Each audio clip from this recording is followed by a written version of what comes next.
digest, and also dichotomize into the upcoming games between France and then Australia, not forgetting the other Group C games, and then also Croatia will be welcoming Nigeria over there. So without much ado, let me welcome my guest, cast in the mode of William Miracle. William, once again, I welcome you to the show. Good morning to your viewers out there. Yes, it's a wonderful Saturday morning, and it's very good and a very good atmosphere where we need to dissect the matches. The World Cup is here, and definitely you know that when the World Cup is here, we need to do a proper transition in terms of the game itself so that the fans over there will have a proper understanding of whatever is going to transpire at the end of 90 minutes. Now, the World Cup started on Thursday, and then we witnessed Russia demolishing Saudi Arabia by 5-0. Yesterday, we thought that Egypt and Morocco would be able to carry the flag of Africa very high, but both teams disappointed us. Now, if you summarize the World Cup in just a few minutes, how will you describe the World Cup? So far, so good, because for the first 3 matches, it was not that impressive. But yesterday, we saw a very good game with Portugal against Spain. And then it was a very fantastic game. We just hope that all those kind of matches that is yet to continue, and then we'll see most of the matches like what we saw yesterday. And we're just hoping that most of the matches that are being played will stand out to the level that we saw yesterday. But so far, so good. The 3 other matches that we played, and then the African contingents that are representing us, they've never lived us to expectation that what we were expecting. So far, so good. I'm just hoping that the other countries that are representing and will show us what they need to deliver, and then make sure that we all give them the maximum support that we also needed. Already comments are coming, and let me try and read 1 or 2 of them. Now, a good lineup from the Blues of France. It's full of pace and energetic youngsters. It will be a good game. We'll be blessed with skills from Ousmane Dembele and Mbappe. And then France will be winning by 3-0. And this is coming from Asamoah Memphis Blink. Now you can continue with your submission. Yeah. So as I was saying, the matches so far played, it's only the yesterday games that we watched, and that has been so much impressive. But for the other matches and then for the African contingents, they've never lived up to expectations. So we're just hoping that at least Nigeria will be playing today, and then they would lift the flag of the continent and make us proud, because anything Nigeria does, it also has effect on the Ghanaians out there, because most of the Nigerians are here, and then when they win, the weekend will be a very good one, and the whole of Africa. So we're just hoping that for the African countries that have played so far, they've never been impressive, and we're just hoping that at least Nigeria will give us the win that we needed. Now, before we touch on the African countries, let's look at officiating. Have you been impressed with officiating? From my point of view, I think that the referees have been quite solid so far. Nothing shady so far of a decision that has been taken. But what do you make of the refereeing decisions so far taking place in 4 games that we've witnessed so far? So far, it's been very good. Yesterday, we saw one of the goals when they scored, and it's inside the bar, and then it was disallowed. For the first time, I think the VAR was on point. It was 100% correct. So I think that the officiating and the advancing technology has been very helpful for the game. So I think for the officiating, so far so good. Now, still concentrating on the main protagonists at the World Cup, that's the 32 countries. Now, Africa is representing over there with 5 countries, the likes of Egypt, Morocco, Tunisia, Nigeria, and Senegal. Now, the first fronters cast the mode of Egypt and Morocco from North Africa. They've disappointed Africa in terms of their results they've churned out so far. Now, they give a solid account of themselves. Egypt, for instance, they give a very good defensive shift. It was very, very difficult for Uruguayans to penetrate through. But one thing that sank through the game between Egypt and also Morocco, you realize that they lacked concentration, and both teams considered goals at the dying embers of the game. Now, what will you say about the African performance so far? I understand that you are disappointed, but what will you say in addition to your disappointment? For the 2 matches, I predicted a win for them. They disappointed you? They disappointed. For Egypt against the likes of when they were playing. Egypt play against Uruguay, and then they defended very well during the last stages of the game, and then they lost concentration, and they score. They conceded a goal. Jose Mario Gimenez scored a goal. And then it was just amazing that you defended throughout the game, and then during the last stages of the game, you have to consider that much. So it was, and then for Morocco too, you are playing against Iran, the least-sided team in your group, and then you needed to win that game, because you can't win against Portugal and Spain. Because look at the match they played. Cristiano Ronaldo is for the Spanish team. They can dominate and then win it. So from what you are saying, if I can infer from what you are saying, you want to say that the likes of Egypt and Morocco will find it difficult to qualify from their group. Yes, for now, because you need to win those kind of games. When you don't win those kind of games, then I don't see you winning the bigger countries up there. So it's for me, it's not very impressive, and then they've lost that kind of trust we have in them. Okay, if you just join us, the live analysis between France and Australia. But before then, we are doing a review of the previous matches that transpired, and we're also looking at the chance of Africa in terms of traveling far in the tournaments. Now, let me also read one comment from our viewers over there. France is going to win by a 3-goal margin from Bobby, so it's expecting an avalanche of goals over here. Now, concentrating on today's games. Now, France is playing against Australia. You and I would attest the fact that France are blessed with an embarrassment of very good quality players from goalkeeping department to the attacking third. Now, what are your expectations going to the game between France and Australia? When you look at the French side as at now, when you look at the side that won the 1998 World Cup, it seems like most of the players they do have the kind of generation of players are just coming up again. The likes of Kylian Mbappe, you have Dembele, and then we have the Griezmann and all Paul Labile, possibility Pogba. We have the whole lot of stuff. So I'm thinking that the current generation of squad, they should not disappoint.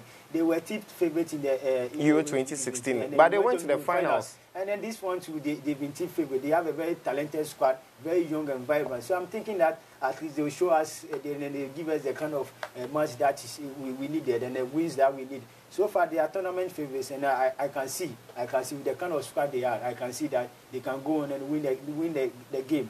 For Australia, it's not a very good. And then for the last time they met, France beat them by 6 goals to 0. So I'm thinking that this game is not a very.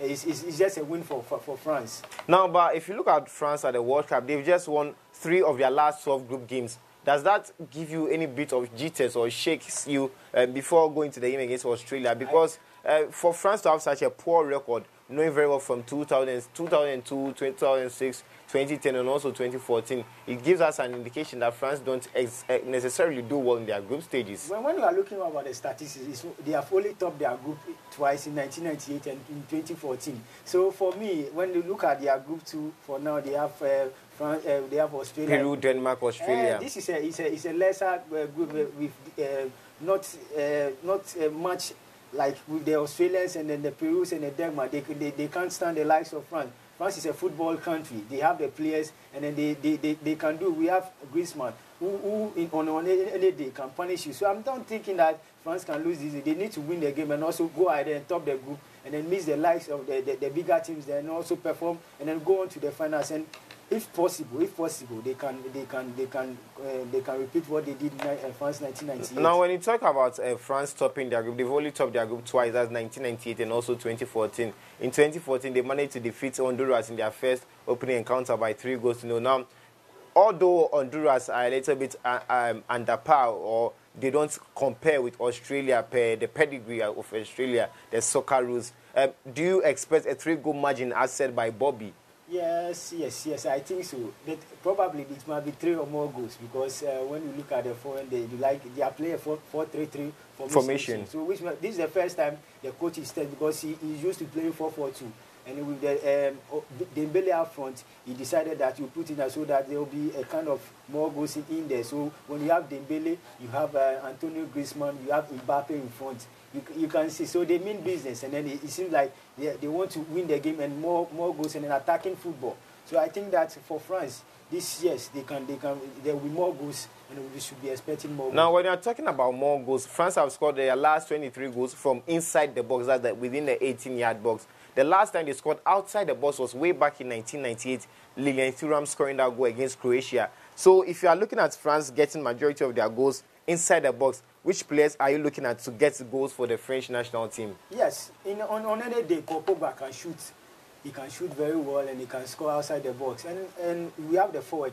The front, any of them can score. The likes of Kylian Mbappe, Lutin, Ousmane Dembele, and Antonio Griezmann. All of them can score goals. So it's not about scoring out inside the goal. They can also shoot from when you have Pogba in there and you have Tolisso, and then they have a very good team. So I think that they can win, and then it's not just about scoring outside the box or scoring inside the box. Anywhere they can score the goals for us. Now, it will be very unfair for us not to assess the chance of Australia in this game. Now, one of their very key and the most important players, cast in the mode of Tim Cahill, who is a very prolific of a player. Now, he has scored in for 3 previous World Cups. If he's able to score today, it's going to equal the record of the likes of Pele, and not forgetting what Ronaldo did yesterday. Now, do you think that Tim Cahill, his presence or his absence in the starting 11 is going to have any ripple effect? Because if you check the goals scored by the Australians in the World Cup, he has scored more than 50% of the goals scored by them. And if such a player is on the bench, is it going to have a negative effect on the chance of Australia winning this game? Yeah, Australia, when you are looking at them, it seems like for the qualifiers and the friendlies that they play so far, it seems like they've done very well.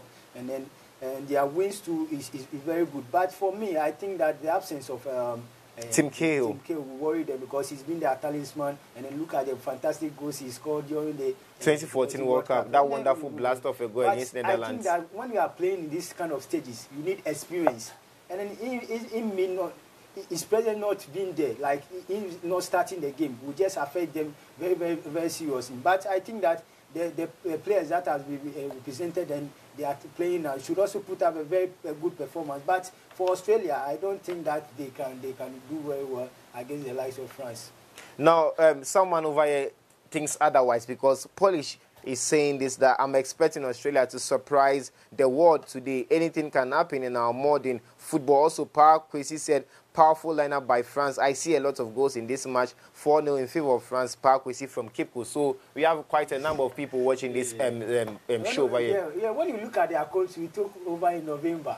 And then you are looking about a coach that has been almost like 6 years. So but Bert Van Marwijk is not a novice when it comes to handling teams at the World Cup, because he helped Netherlands travel far to the tournament to the extent that they were nearly victors in 2010. They lost in the finals against Spain. Now, don't you think that he has that experience, that exposure, that technical expertise to change the atmosphere at Australia and then probably shock the France national team? Experience do come, but when you don't have the right quality of players, what do?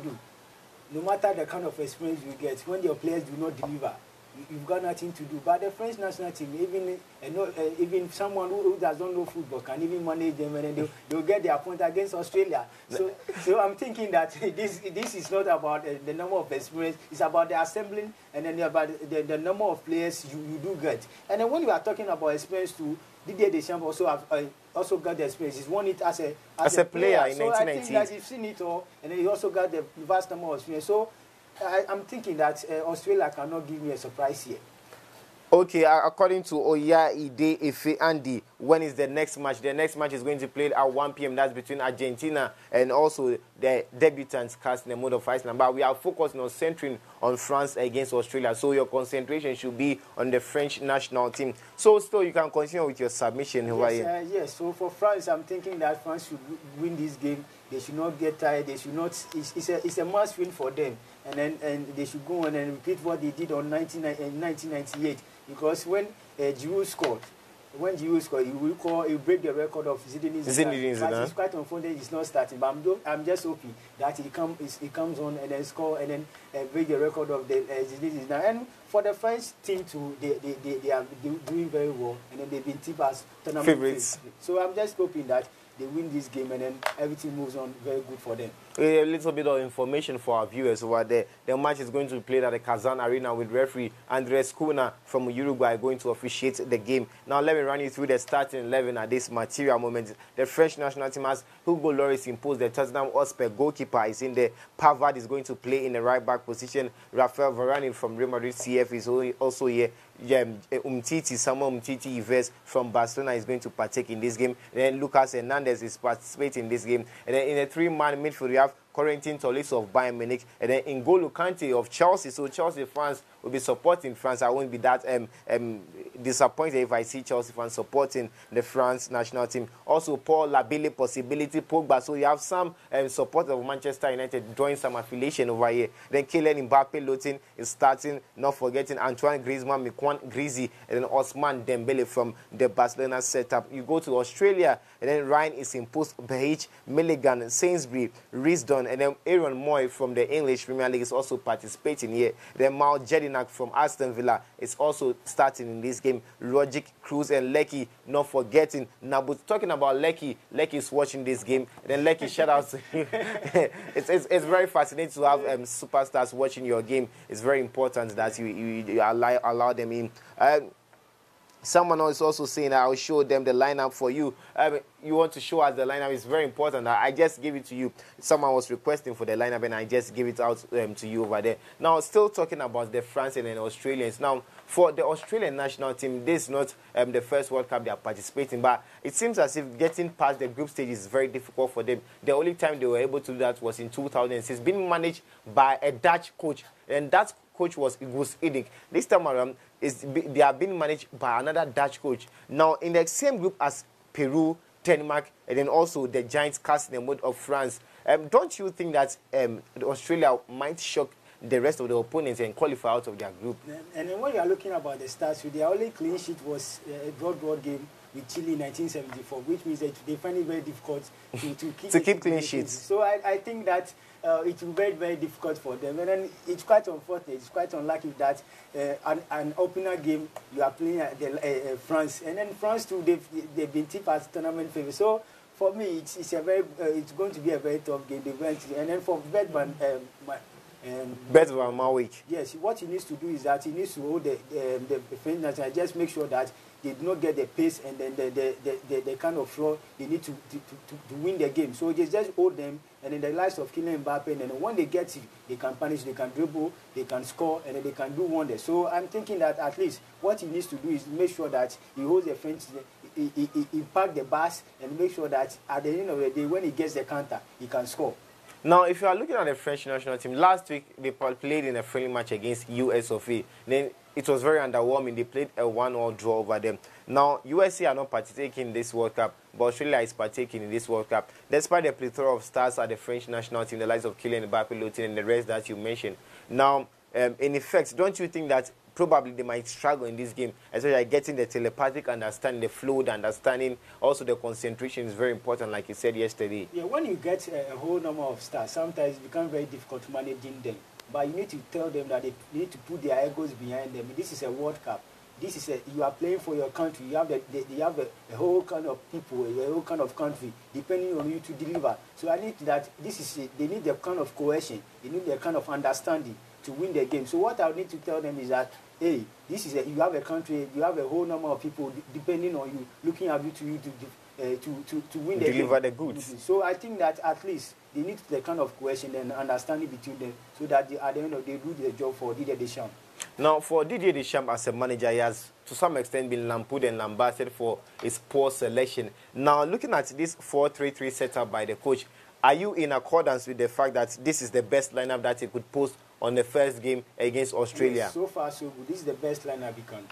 And then because there is a Blaise Matuidi on the bench. Yes. Probably he should have started the game, or you don't think so? I don't think so. He's a bit aged, and then he will come back with the kind of experience to help the... Because in playing such an opening match, and then Corentin Tolisso being a novice at the World Cup, then you are sacrificing experience for youthful exuberance. Don't you think it might affect the French national team? I'm thinking that going forward, maybe he might use him, but a game against Australia, he just wanted to try most of the young players. But there is also Olivier Giroud on the bench, and then Ousmane Dembele is starting ahead of him. Now, at the Euro 2016, you saw that telepathic understanding between striker Olivier Giroud and also Antoine Griezmann, who was playing as a supporting striker. Now, I thought that if you had maintained that same lineup, or better still, maintain that same combination, is that worked a lot of magic for them. But he has opted for a three-pronged attack in the shape of Ousmane Dembele, Antoine Griezmann, and Kylian Mbappe Lottin. Don't you think that maybe, just maybe, this made up of very fast, very quick, very pacey players, but they lack a focal point over there? No, I don't think so. When you are talking about youth, the youth players now, you can't take Ousmane Dembele out. And then when you are looking at the forward too, it seems like most of them are very young and then they are in their 20s. So I can see that most of them, they need to do their job. For Jude, he's played very well. He can score at but I don't think that he's being needed now. This is the right kind of formation, and maybe you will come back from bench and also to do the job. Well, the reason why I'm saying that is that sometimes when you're playing against such opposition where they usually pack the bus, soak the pressure, hit you on the counter-attack, you need a focal point up front so that it will worry the defenders and give them a little bit of a headache. But if you have, it's true that you have very fast, very pacey players, tricky players who can be able to dribble 1, 2, 3 players and also cause a lot of havoc in the team. It's good, but when you're having a focal point up front, it does the team more good than harm. Yeah, so I think that maybe when the game is on, then there will be no goals. Maybe it will be brought on because of the side. There can be crosses so that it can head the ball. So I think that the forward that they have now, maybe they are very sharp. They can dribble and score. So when the game is going to an end and then it seems like there is no goal, maybe they can be brought on so that at least there will be crosses so that he can do the damage. So I think that for the best, the forward that they have, that's the best so far. Now, if you were Bert Van Marwijk, the coach of Australia, what will you say to your boys to ginger them up? Because yesterday we saw Iran win by 1-0. We also saw the likes of Uruguay defeating Egypt by 1-0. Now, what will you tell your boys in order to get a 1-0 victory or probably a slim margin victory over a giant in the shape of France? What I would need to tell them is that they need to have their full concentration, because when you look at the France lineup, it seems like they are playing attacking football. And then they have the quality of players. You just hold on, concentrate on your game. When you get your counter, and then you do score, you defend, and then when you get a slim margin, you get your 1 goal, you are able to go. So what I need to tell the coach is that at least you just concentrate on the game. The football is being played at 90 minutes. Make sure that you concentrate on the game. You don't give so many fouls, because at the end of the day, they can punish you. So it's a full concentration and concentration throughout the game. Now, if you're also the manager of France, what will you do in order to inspire the boys to get the 3 maximum points? Because these are stars already. They will know what to do. But what will you say in addition, or what sort of voice will you add to there so that they'll be ginger, they'll be motivated to get the 3 maximum points for the French national team? You have a very youthful squad, and then you need to do something for your country. The likes of Zidane, and they've done it. So you can also repeat what they did. Before you become a legend, you need to do something, both club and country, and especially for country. The reason why most of the fans in Argentina are chanting Messi is because of the fact that it's been done in the club side and it's never repeated in the country. So both club and country, when you are doing something, you need to put the nation, because when you retire, it's your country that you will go. So at least, yes. So I think at least you need to do something, and when you retire, at least you say, "Sir, this is what I did for my country." And when you are out there, you'll be rejoicing, and the people will be remembering you for what you did. So I think that they need to know that they've had something to do and need to deliver very well.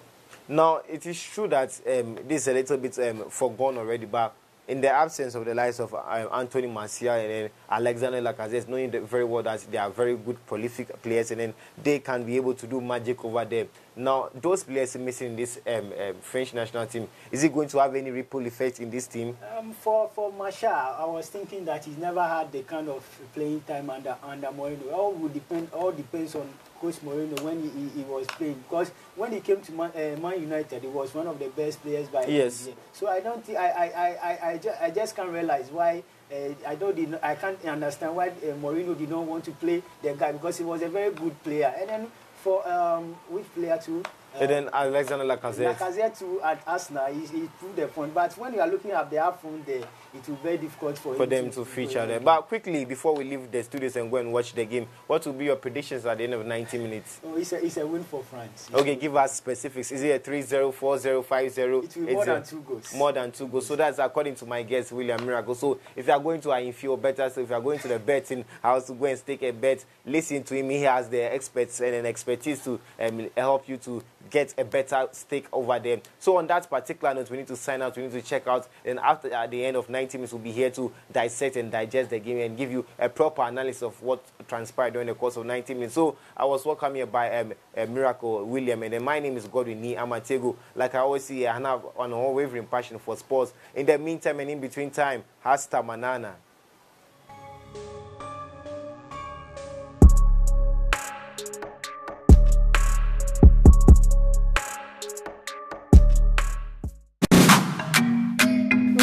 Music! Wow! It's all about promoting your music videos. That's a great opportunity for all musicians and of course uprising artists all around the world. So VNTV is giving you the opportunity to play your music video on our platform to reach out to millions of fans all around the world. And guess what? It is totally free. Now this all you have to do is to send your links to us or bring your video to the front desk of VNTV and boom, you had it. Of course, you can call the contact on your screen screen right now for directions. And for more enquiries, just contact us on our social media handles. This is an opportunity you sure don't want to miss. Now this is VNTV, your powerhouse of entertainment. So come feed on me, baby. V Nation Pictures is a production firm in Ghana aimed at becoming the renowned production company in Africa and beyond. Services rendered include film production and editing, shooting of TV commercials and videos, photo shooting, event coverage such as wedding, engagement, parties, funerals, etc. Locate V Nation Pictures inside King Solomon's Heights on the Tampolini Street off the Community 18 Road. Contact V Nation Pictures on 030-3962-776 or 0240-289-952 for booking inquiries. You can also reach us on my country people. How on a day or Saturday don't reach for another bunga mock news on. I know the way they do am. Federal government don't provoke follow people where they said codeine.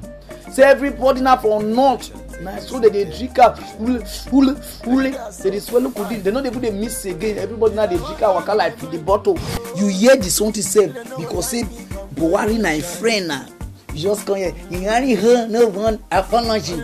One of our honorable they call Hamed. Say yeah, you where they do face like cockroach. So you are welcome. The man I just pay you for this way you do. I like your Gorima Pasha. Yeah, Gorima Pasha not be your. Even the guy wey dey back, whether na the DSS or na SS or na wanting, the guy confused. If you say the guy don't met us, he call the spy. He call the do hair like this. He call the spy.